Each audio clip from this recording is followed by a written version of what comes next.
आप सभी का स्वागत करते हैं आपके अपने चैनल परीक्षा तक स्टडी पर। आज हम इस वीडियो में लेकर आए हैं जो एसएससी जीडी के लिए हमारी 10,000 प्लस क्वेश्चन की सीरीज चल रही है, उसका आज जो पार्ट नंबर 11 है वो आज हम इस वीडियो में लेकर आए हैं। इससे पहले जो इस सीरीज के 10 पार्ट हैं वो पहले ही अपलोड हो चुके हैं। अगर आप लोगों ने उन पार्टों को नहीं देखा है तो इस वीडियो के डिस्क्रिप्शन में उसका लिंक मिल जाएगा, आप वहां से वो सभी पार्ट देख सकते हैं। तो आइए आज का जो 11वां पार्ट है वो शुरू करते हैं। अगर आप इस चैनल पर नए आए हैं तो चैनल को सब्सक्राइब कर लें। अगर आपको ये वीडियो पसंद आए तो वीडियो को ज़्यादा से ज़्यादा लाइक और शेयर करें। तो आइए शुरू करते हैं। पहला क्वेश्चन यहाँ पर दिया हुआ है कि इस्लाम धर्म की स्थापना किसने की थी। जो इस्लाम धर्म है उसकी स्थापना किसने की थी। तो हज़रत मोहम्मद साहब ने मक्का में इस्लाम धर्म की स्थापना की थी। अगर हम हज़रत मोहम्मद साहब के बारे में बात करें तो हज़रत मोहम्मद साहब का जन्म 570 ईस्वी में मक्का में हुआ था।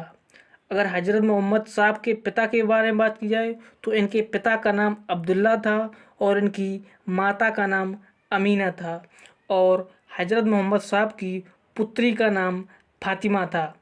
तो आपको ध्यान रखना है कि इस्लाम धर्म की स्थापना हज़रत मोहम्मद साहब ने की थी। दूसरा क्वेश्चन है चौरी चौरा की घटना कब घटित हुई थी। तो ये जो चौरी चौरा की घटना है ये सन 1922 में घटित हुई थी। उत्तर प्रदेश में एक जगह है गोरखपुर। गोरखपुर में ही जो आंदोलनकारी लोग थे, यानी कि जो आंदोलनकारी भीड़ थी, उसने 22 पुलिस वालों को जेल के अंदर जिंदा जला दिया था। तो इसी घटना को चौरी चौरा घटना के नाम से जाना जाता है और ये घटना 1922 में घटित हुई थी। अगर 1917 की बात की जाए तो 1917 में महात्मा गांधी ने चंपारण आंदोलन किया था और 1919 में जलियांवाला बाग हत्याकांड हुआ था।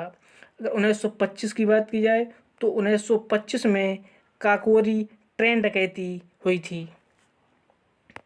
नेक्स्ट क्वेश्चन है जब बंगाल विभाजन हुआ था उस समय गवर्नर जनरल कौन था। इसमें पूछ रहा है कि जब बंगाल का विभाजन हुआ था तो उस समय गवर्नर जनरल कौन थे। तो बंगाल विभाजन था ये सन 1905 में हुआ था। उस समय गवर्नर जनरल थे लॉर्ड कर्जन। कौन थे? Lord Curzon. और ये बंगाल विभाजन 1905 में हुआ था और इसे कुछ दिनों के बाद यानी कि 1911 में बंगाल विभाजन को रद्द कर दिया गया था। और बंगाल विभाजन रद्द करने के समय गवर्नर जनरल थे लॉर्ड हार्डिंग। तो दोनों ध्यान रखने हैं। जब बंगाल का विभाजन हुआ था उस समय गवर्नर जनरल थे लॉर्ड कर्जन, और जब बंगाल विभाजन 1911 में रद्द हुआ तो उस समय गवर्नर जनरल थे लॉर्ड हार्डिंग। नेक्स्ट क्वेश्चन है किस देश से भारतीय संविधान में संशोधन की प्रक्रिया ली गई है। इसमें पूछ रहा है कि जो भारतीय संविधान में संशोधन किए जाते हैं वो प्रक्रिया किस देश से ली गई है। तो जो भारतीय संविधान में संशोधन करने की प्रक्रिया है वो साउथ अफ्रीका के संविधान से ली गई है। भारत के संविधान में काफ़ी चीज़ें ऐसी हैं जो किसी दूसरे देश के संविधान से ली गई हैं। जो ये संविधान संशोधन की प्रक्रिया है ये साउथ अफ्रीका से ली गई है। जैसे भारत के संविधान में मूल अधिकार हैं ये अमेरिका के संविधान से लिए गए हैं, और जो भारत के संविधान में एकल नागरिकता है वो ब्रिटेन के संविधान से ली गई है, और जो भारत के संविधान में संघीय व्यवस्था है वो कनाडा के संविधान से ली गई है। तो इस तरीके से भारत के संविधान में काफ़ी चीज़ें हैं वो दूसरे देशों के संविधान से ली गई हैं। तो इस क्वेश्चन में पूछा गया था कि संविधान संशोधन की जो प्रक्रिया है वो किस देश के संविधान से ली गई है। तो ये साउथ अफ्रीका के संविधान से ली गई है। आइए नेक्स्ट क्वेश्चन पर चलते हैं। नेक्स्ट क्वेश्चन है कर्क रेखा भारत के कितने राज्यों से होकर गुजरती है। जो कर्क रेखा है यानी कि ट्रॉपिक ऑफ कैंसर, कर्क रेखा को इंग्लिश में ट्रॉपिक ऑफ कैंसर भी कहते हैं। तो ये कर्क रेखा भारत के 8 राज्यों से होकर गुजरती है। ये राज्य कौन कौन से हैं? तो ये राज्य हैं गुजरात, राजस्थान, मध्य प्रदेश, छत्तीसगढ़, झारखंड, पश्चिम बंगाल, त्रिपुरा और मिजोरम। एक बार फिर सुन लें, गुजरात, राजस्थान, मध्य प्रदेश, छत्तीसगढ़, झारखंड, पश्चिम बंगाल, त्रिपुरा और मिजोरम। इन 8 राज्यों से कर्क रेखा गुजरती है। भारत में एक नदी है माही नदी, वो माही नदी कर्क रेखा को 2 बार काटती है। तो ये दोनों चीज़ें आप लोगों को याद रखनी है कि जो कर्क रेखा है वो भारत के 8 राज्यों से गुजरती है और जो माही नदी है वो कर्क रेखा को 2 बार काटती है। नेक्स्ट क्वेश्चन है, भारत में कौन सी नदी उत्तर दिशा में बहती है? तो भारत में एकमात्र ऐसी नदी है जो उत्तर दिशा की ओर बहती है, वो है सोन नदी। जो सोन नदी है वो उत्तर दिशा की ओर बहती है। अगर सोन नदी के बारे में और बात की जाए तो सोन नदी है, इसका उद्गम अमरकंटक के पहाड़ से हुआ है। अगर इसमें तापी और माही नदी की बात की जाए, तापी और माही नदियाँ ये पश्चिम की ओर बहने वाली नदियाँ हैं। अगर कृष्णा नदी की बात की जाए तो कृष्णा नदी उत्तर की ओर बहने वाली नदी है। नेक्स्ट क्वेश्चन है, इसमें पूछा है पहला जीआई टैग किस वस्तु को प्राप्त हुआ था? जीआई टैग, जीआई की फुल फॉर्म क्या होती है? जीआई की फुल फॉर्म होती है ग्राफिकल इंडिकेशन। क्या होती है? Graphical indication. तो जो पहला जीआई टैग था वो असम की दार्जिलिंग चाय को दिया गया था और ये असम की दार्जिलिंग चाय को सन 2004 में ये पहला जीआई टैग मिला था। उसके बाद काफ़ी पदार्थों को ये जीआई टैग मिल चुका है।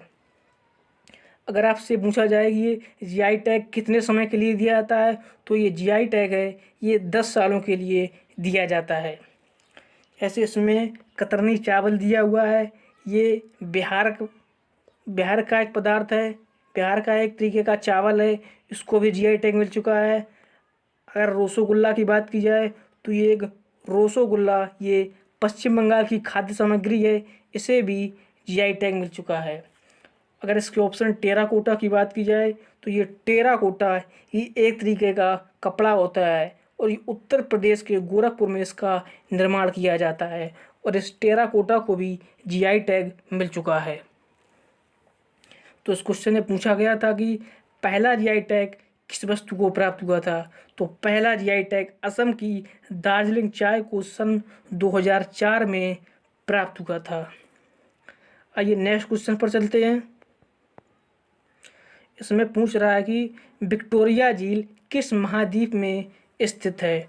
तो जो विक्टोरिया झील है ये अफ्रीका महाद्वीप में स्थित है। विक्टोरिया झील ये अफ्रीका महाद्वीप की सबसे बड़ी झील है। अगर आपसे अन्य झीलें पूछी जाएं, अगर आपसे सबसे बड़ी झील पूछी जाए तो सबसे बड़ी झील है कैस्पियन सागर। अगर आपसे पूछी जाए सबसे बड़ी मीठे पानी की झील कौन सी है, तो सबसे बड़ी मीठे पानी की झील है सुपीरियर झील। कौन सी है? सुपीरियर झील।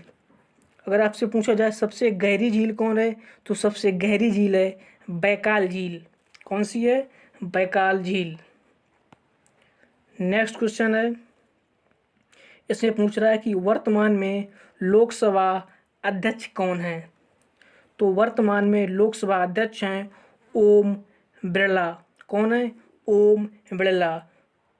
जो ये लोकसभा के अध्यक्ष होते हैं इन्हें लोकसभा का अध्यक्ष भी कहा जाता है और इन्हें लोकसभा का स्पीकर भी कहा जाता है। तो इसमें कंफ्यूज नहीं होना है कि लोकसभा अध्यक्ष अलग होते हैं कि स्पीकर अलग होते हैं।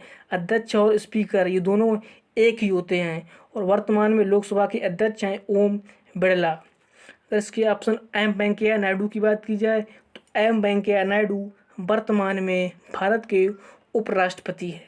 अगर आपसे पूछा जाए कि राज्यसभा की अध्यक्षता कौन करता है, तो राज्यसभा की अध्यक्षता करते हैं भारत के उपराष्ट्रपति और वर्तमान में भारत के उपराष्ट्रपति है एम वेंकैया नायडू। तो एम वेंकैया नायडू हुई वर्तमान में राज्यसभा के अध्यक्ष भी हैं। नेक्स्ट क्वेश्चन है, इसमें पूछ रहा है कि केबुल लामजाओ नेशनल पार्क किस राज्य में स्थित है? तो ये जो केबल लामजाओ नेशनल पार्क है ये दुनिया का एकमात्र तैरता हुआ नेशनल पार्क है।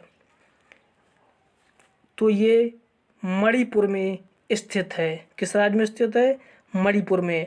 मणिपुर में एक झील है लोकटक झील, और इस लोकटक झील पर ही ये केबो लामजाओ नेशनल पार्क स्थित है और ये दुनिया का एकमात्र तैरता हुआ नेशनल पार्क है। नेक्स्ट क्वेश्चन है, इसमें पूछ रहा है कि संयुक्त राष्ट्र के पहले महासचिव कौन थे?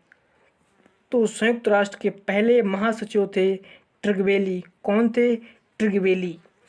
अगर संयुक्त राष्ट्र के बारे में कुछ और बात की जाए तो संयुक्त राष्ट्र की स्थापना 24 अक्टूबर 1945 ईस्वी को हुई थी।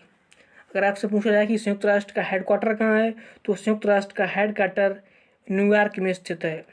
अगर आपसे पूछा जाए कि संयुक्त राष्ट्र के वर्तमान में महासचिव कौन है तो संयुक्त राष्ट्र के वर्तमान में महासचिव हैं एंटोनियो गुटेरेस। एंटोनियो गुटेरेस को दूसरी बार संयुक्त राष्ट्र का महासचिव नियुक्त किया गया है।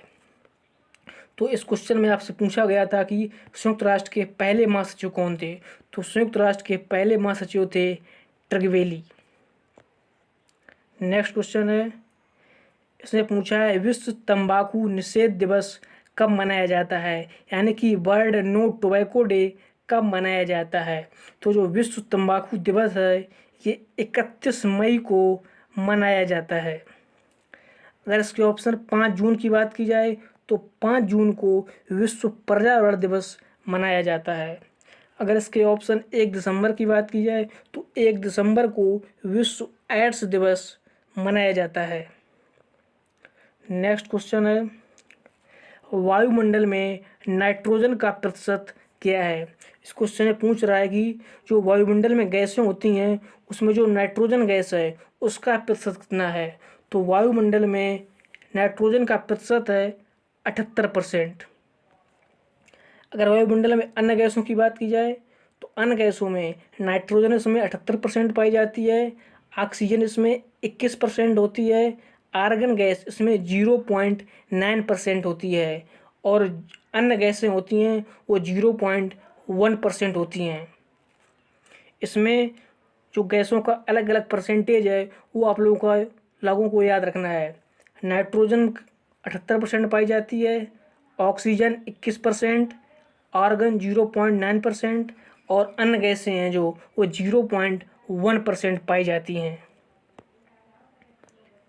नेक्स्ट क्वेश्चन है, इसमें पूछ रहा है अम्ल लिटमस पत्र को बदलता है। अम्ल यानी कि जो एसिड होता है वो लिटमस पत्र को किस कलर में बदलता है। तो जो अम्ल है वो लिटमस पत्र को नीले से लाल कलर में बदलता है। अगर आपसे पूछा जाए कि क्षार लिटमस पत्र को किस कलर में बदलता है तो जो क्षार है वो लिटमस पत्र को लाल से नीले कलर में बदलता है। दो चीज़ें याद रखनी है, अम्ल है वो नीले से लाल में बदलता है और जो क्षार है वो लाल से नीले में लिटमस पत्र को चेंज करता है। नेक्स्ट क्वेश्चन है, इसमें पूछ रहा है कि जो ये क्वेश्चन है ये करंट अफेयर से रिलेटेड क्वेश्चन है। इसमें पूछ रहा है कि तमिलनाडु के नए मुख्यमंत्री कौन नियुक्त किए गए हैं। तो हाल ही में तमिलनाडु में विधानसभा के चुनाव हुए थे और उसके बाद M.K. स्टालिन को तमिलनाडु का नया मुख्यमंत्री नियुक्त किया गया है। अभी कुछ दिनों पहले पश्चिम बंगाल में भी विधानसभा के चुनाव हुए थे और उसके बाद ममता बनर्जी को लगातार तीसरी बार पश्चिम बंगाल का मुख्यमंत्री नियुक्त किया गया है। अगर इसके ऑप्शन पिनरई विजयन की बात की जाए तो पिनरई विजयन को लगातार दूसरी बार केरल का मुख्यमंत्री नियुक्त किया गया है। अगर इसके ऑप्शन पुष्कर धामी की बात की जाए तो पुष्कर धामी हाल ही में उत्तराखंड के नए मुख्यमंत्री बने हैं। तो इस क्वेश्चन में आप लोगों से पूछा गया था कि तमिलनाडु के नए मुख्यमंत्री कौन बने हैं। तो हाल ही में M.K. स्टालिन को तमिलनाडु का नया मुख्यमंत्री नियुक्त किया गया है। नेक्स्ट क्वेश्चन है, इसमें पूछ रहा है कि जो टोक्यो ओलंपिक 2020 है इसका थीम सॉन्ग क्या था। तो जो टोक्यो ओलंपिक हाल ही में समाप्त हुआ है, इसका थीम सॉन्ग था लक्ष्य तेरा सामने है। क्या था? लक्ष्य तेरा सामने है। अगर टोक्यो ओलंपिक के बारे में बात की जाए तो ये टोक्यो ओलंपिक 2020 ये जापान में आयोजित किया गया था। जापान की कैपिटल टोक्यो में ये ओलंपिक 2020 का आयोजन किया गया था। अगर इसमें आपसे पूछा जाए कि इसमें कौन सा देश पहले स्थान पर रहा है, तो इसमें अमेरिका पहले स्थान पर रहा है और चीन दूसरे स्थान पर रहा है। अगर इसमें आपसे भारत की रैंकिंग पूछी जाए तो भारत इसमें 48वें स्थान पर रहा है। भारत ने टोक्यो ओलंपिक 2020 में कुल 7 मेडल जीते हैं, जिसमें 1 गोल्ड मेडल, 2 सिल्वर मेडल और 4 ब्रॉन्ज मेडल भारत ने जीते हैं। तो इस वीडियो में इतने ही क्वेश्चन थे। तो आज की ये वीडियो यहीं पर समाप्त होती है। अगर आपको ये वीडियो पसंद आए तो वीडियो को ज़्यादा से ज़्यादा लाइक और शेयर करें। तब तक के लिए थैंक यू। जय हिंद।